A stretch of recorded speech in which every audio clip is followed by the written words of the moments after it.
Bonjour à vous, chers amis, chers participants d'Église Vie aujourd'hui. Non, vous vous trompez pas, on n'est pas dimanche encore, nous sommes vendredi et je viens vous parler de la part du Seigneur.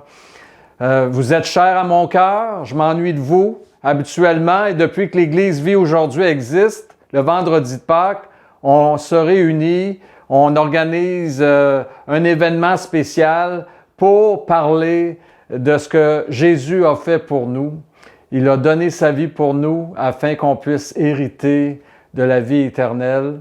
Alors, comme on ne peut pas se rencontrer ni dans les maisons, ni dans notre lieu de rencontre habituel au Centre Richard Gingras, eh bien, je veux vous rencontrer dans le monde virtuel.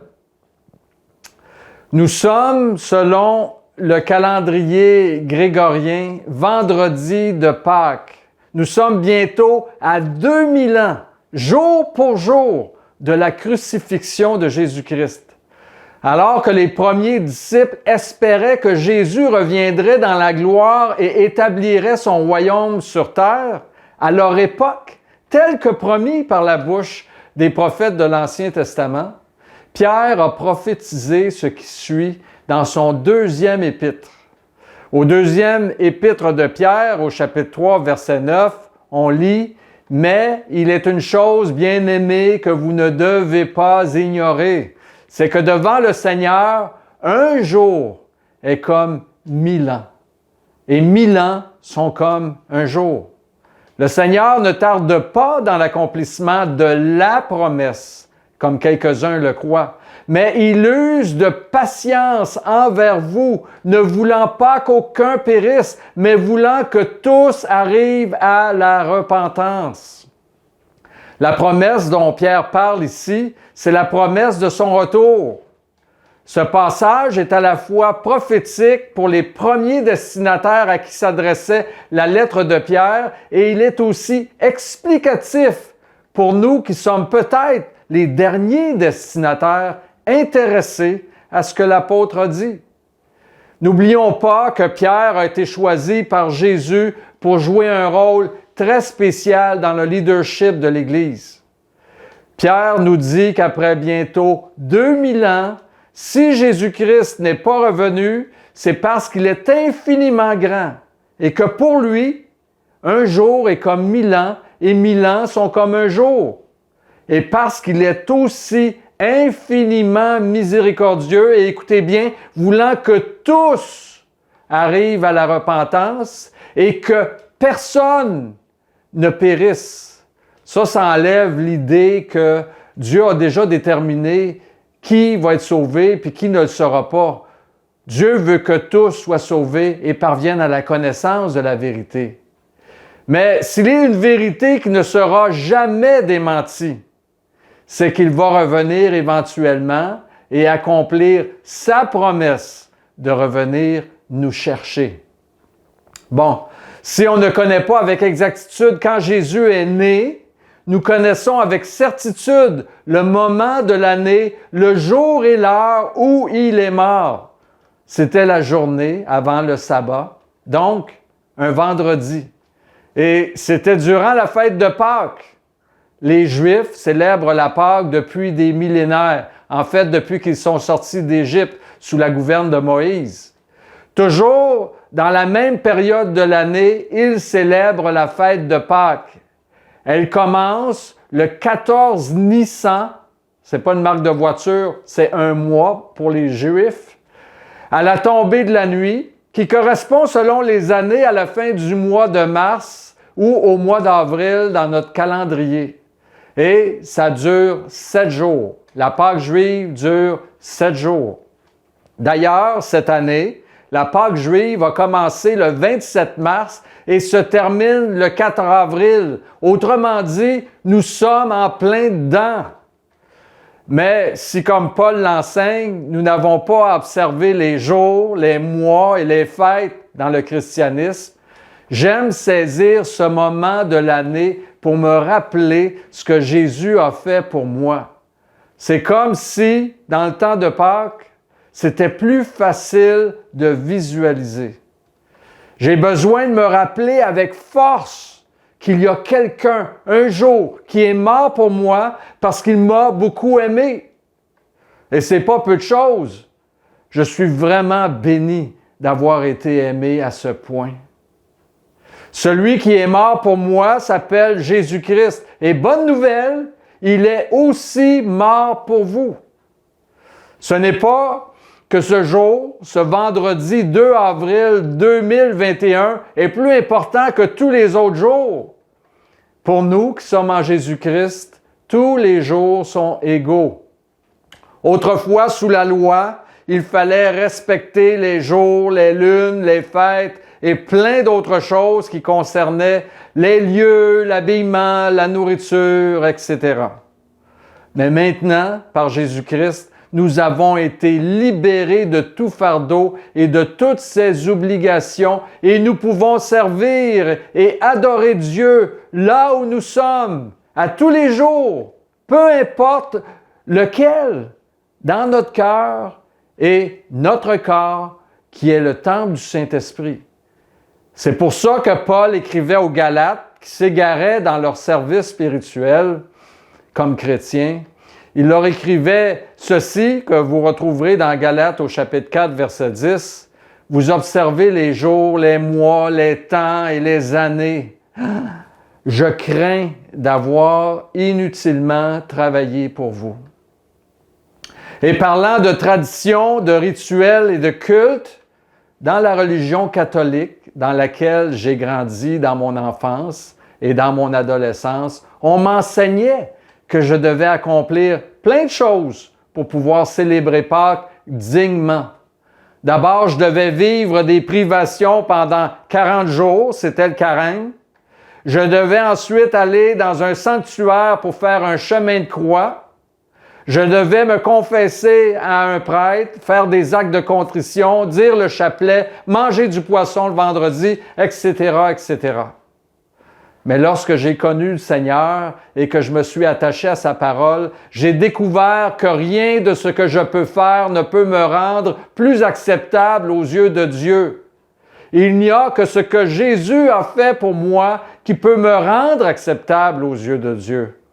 Et c'est et sera pour toujours, parce que Jésus a fait l'expiation de mes péchés sur la croix, que je peux m'approcher de Dieu en tout temps, à toute heure du jour ou de la nuit et en toute occasion, que je sois à genoux, les yeux fermés, les bras levés au ciel, ou que je sois au travail devant mon ordinateur en train de manger, en train de conduire une auto ou simplement assis dans mon salon. Pour que j'aie cette liberté de m'approcher de Dieu, comme je l'ai dit, c'est parce que Jésus-Christ est mort sur la croix un vendredi durant la fête de Pâques. L'apôtre Paul a écrit ce verset très inspiré et approprié à ce message en ce vendredi. Paul a écrit, vous retrouverez cela dans 1 Corinthiens 5, « Car Christ, notre Pâques, a été immolé. » Mémorisez cette courte phrase, méditez-la. Je vous le dis, ça va vous faire beaucoup de bien. Car Christ, notre Pâques, a été immolé. Donc, je veux saisir cette occasion aujourd'hui, à cette période de l'année, alors que plusieurs d'entre vous sont en congé, enfin je l'espère, pour accomplir dans un moment favorable la vocation que Dieu m'a assignée quand il m'a envoyé dans le ministère, c'est-à-dire celle d'annoncer Jésus-Christ et Jésus-Christ crucifié. Car Dieu m'a vraiment assigné cette vocation que j'essaie d'exercer tant bien que mal, car je suis un homme bien ordinaire qui doit parler d'un Dieu tellement extraordinaire, qui a demandé un jour à son Fils unique de mourir sur une croix pour sauver de la mort éternelle tous ceux qui croiraient en lui. Quand je vous dis que Dieu m'a envoyé annoncer Jésus crucifié, je ne mens pas. Et ce que je vais vous raconter, ça s'est véritablement déroulé. Ce n'est pas une histoire inventée de toutes pièces. Ça me concerne. Lorsque j'ai donné ma vie au Seigneur, je l'ai confessé publiquement devant les hommes. J'ai été dans les eaux du baptême et j'ai reçu le Saint-Esprit comme tous ceux qui sont participants du royaume de Dieu. Puis, j'ai ressenti un appel intérieur très fort vers un ministère, celui de pasteur et d'enseignant de la parole de Dieu. Mais, je peux vous le dire, j'ai beaucoup résisté. Je suis quelqu'un qui, de nature, n'a pas une très grande confiance en lui et en ses capacités. Alors, l'appel au ministère, dans le mouvement très fondamentaliste dans lequel j'étais, c'était comme de me demander de marcher sur l'eau. Ça m'apparaissait tout simplement impossible. Alors, j'ai voulu faire comme David, consulter l'Éternel. Dans l'Ancien Testament, pour consulter l'Éternel, on lançait l'Urim et le Thummim. Comment ça marchait? Je n'en ai aucune idée. Mais à lire la vie de David, ça marchait. Donc, à ma façon, j'ai dit au Seigneur, je vais couper la Bible à 3 reprises et je veux qu'à 3 reprises, tu me parles clairement en me disant que tu m'envoies au ministère. Alors, j'ai pris la Bible, j'ai pris ma Bible, j'ai pris je ne sais quoi pour couper la Bible, j'ai fermé mes yeux et j'ai coupé la Bible comme ça 3 fois, je l'ai ouvert et j'ai mis mon doigt et j'ai lu où mon doigt était arrivé. Donc, la première fois, je suis tombé sur l'histoire de Samuel qui était allé oindre David comme roi. Et je ne mens pas devant Dieu. Au jour du renouvellement de toutes choses, on va être ensemble et vous allez savoir si je vous ai menti aujourd'hui ou si je vous ai dit la vérité. Alors donc, Samuel qui arrive dans la maison d'Ésaïe et au travers tous les frères de David, David qui était parti paître les moutons, à un moment donné, Samuel a dit, il vous reste quelqu'un certain parce que l'Éternel ne m'a pas dit de oindre aucun des enfants que vous avez fait défiler devant moi. Alors, ils ont fait venir David et David était celui que Dieu voulait appeler sur son peuple. La deuxième fois que j'ai coupé la Bible, je suis tombé sur Jésus qui a appelé les 12 disciples et les a établis comme apôtres de son Église. Là, j'étais tellement excité que je voulais arrêter là. Je me disais, c'est arrivé 2 fois. Hey, 2 fois. Ça va pas arriver 3 fois. Arrête ça là. Tu vois bien que Dieu t'a parlé. Mais j'avais dit au Seigneur 3 fois. Alors, j'ai pris mon courage à 2 mains, j'ai repris ma Bible et hop! Je suis tombé, et je vous le dis, je suis tombé sur la crucifixion de Jésus-Christ. Mais sur le coup, je comprenais pas. J'étais vraiment dans le désarroi.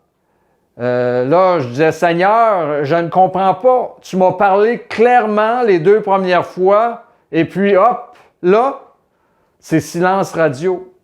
J'ai l'impression que tu ne me dis plus rien. Je comprends pas.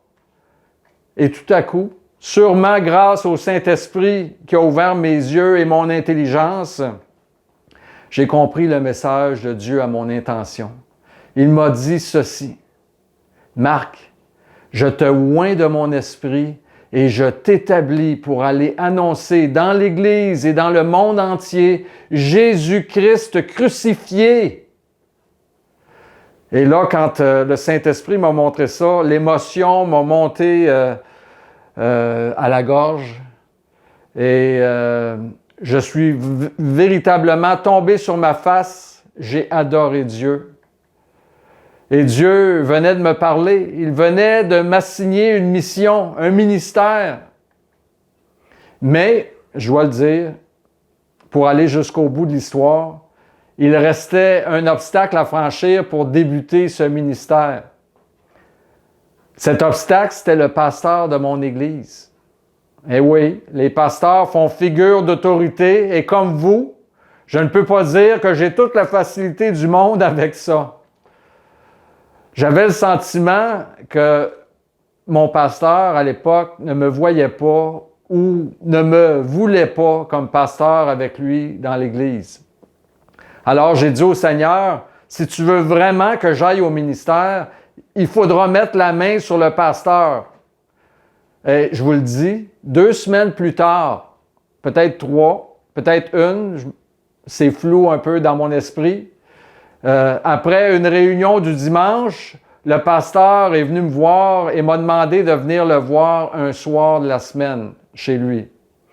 Alors, je suis allé un lundi ou un mardi soir et il m'a annoncé, comme ça, que Dieu lui montrait que je devais aller au ministère et qu'il m'aiderait à répondre à l'appel de Dieu sur ma vie.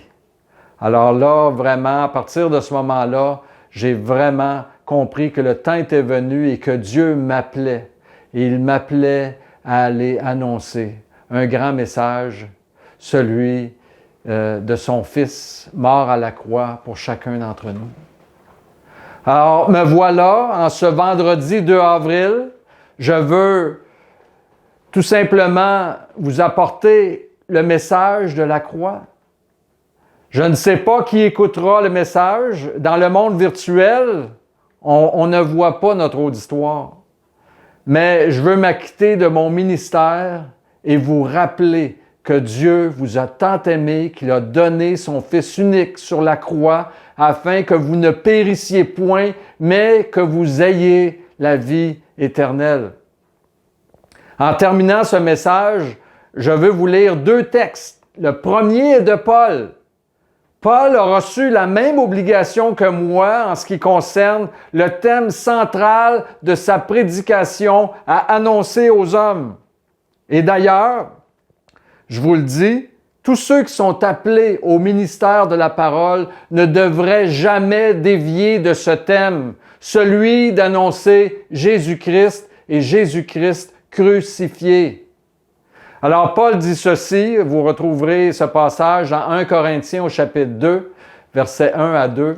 Paul a écrit, « Pour moi, frères, lorsque je suis allé chez vous, ce n'est pas avec une supériorité de langage ou de sagesse que je suis allé vous annoncer le témoignage de Dieu, car je n'ai pas eu la pensée de savoir parmi vous autre chose que Jésus-Christ et Jésus-Christ crucifié. » Et juste avant, Paul venait de mentionner dans 1 Corinthiens au chapitre 1, les versets 22 à 25, il disait « Les Juifs demandent des miracles et les Grecs cherchent la sagesse. Nous prêchons Christ crucifié. Scandale pour les Juifs et folie pour les païens. Mais puissance de Dieu et sagesse de Dieu pour ceux qui sont appelés, moi, vous, et tous les hommes et femmes de cette terre, tant juifs que grecs, car la folie de Dieu, parce que c'est une folie d'avoir donné son Fils unique sur la croix, dans des conditions aussi terribles, la folie de Dieu est plus sage que les hommes et la faiblesse de Dieu de s'être laissé saisir et conduit sur la croix, la faiblesse de Dieu est plus forte que les hommes. Ce qui est arrivé ce jour-là, un vendredi de Pâques, il y a bientôt 2000 ans, est à la fois terrible et merveilleux. Terrible parce qu'il n'y a pas plus ignoble façon de mourir qu'en étant crucifié. Et c'est ce qui est arrivé à mon Seigneur, le trésor des cieux.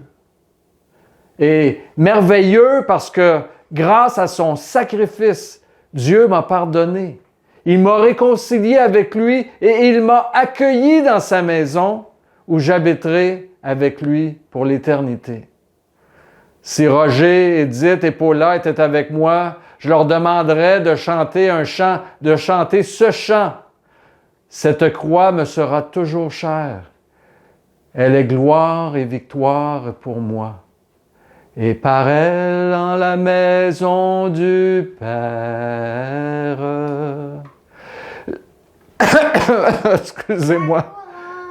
Est offerte à ma foi. La couronne est offerte à ma foi. Bon, désolé pour les fausses notes. Le deuxième texte vient d'un tout petit livre dont le titre est « Jésus, L'homme de douleur. Vous voyez, c'est un très petit livre. Il a été écrit par Aaron Reimers. Et je veux vous lire un court extrait. Il dit ceci, entre autres. Les souffrances de Christ restent parmi les thèmes les plus élevés de la parole de Dieu. Il a souffert non seulement à la croix, mais durant toute sa vie. Lorsque le Fils éternel de Dieu est venu sur terre comme homme, un chemin de souffrance a commencé pour lui qui a atteint son point culminant dans les 3 dernières heures de la croix et dans sa mort. Le Seigneur Jésus a dû supporter tout seul certaines formes de souffrance. Dans d'autres, il est notre modèle et nous pouvons l'y suivre, même si c'est dans une faible mesure. Mais celles qui les surpassent toutes, ce sont les souffrances expiatoires de notre Seigneur bien-aimé sur la croix. S'il y a un domaine dans lequel nous échouons tous, c'est lorsque nous sommes appelés à souffrir. Nous disons tous non à la souffrance et si nous nous disons prêts à servir Dieu ou servir les autres, il ne faut pas que ça soit trop douloureux. N'ai-je pas raison? Jésus, lui, a accepté librement, consciemment, de souffrir tout ce qu'il a souffert pour toi, pour moi. Soyons donc reconnaissants envers lui, croyons en lui et obéissons à sa parole. Que Dieu vous bénisse.